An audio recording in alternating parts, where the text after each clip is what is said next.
ماتش كاب فيردي والارجنتين لسه خلصان دلوقتي، حته ماتش مرعب، خطير في الحلاوه. صاحبي قال لي ايه؟ لا احنا ما نلعبش كاب فيردي، والله دول ما بيكبروش لحد والله.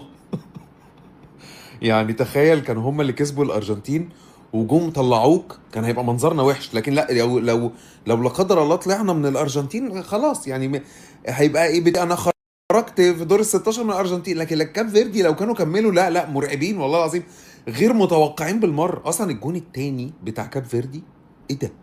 ايه ده الواد شاط شوطه، ده شايطها من بره الاستاد والله العظيم، مرعب، حته جون. وفوزي حارس المرمى بتاعه، انا كنت بشجعه والله، شجعتك يا فوزي والله العظيم.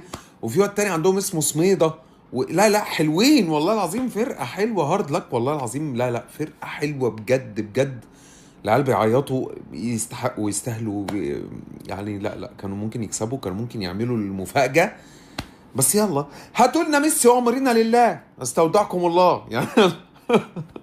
ابو اسالوا علينا، هنقابل ميسي وبعد كده مدام منى الشاذلي باذن الله على طول.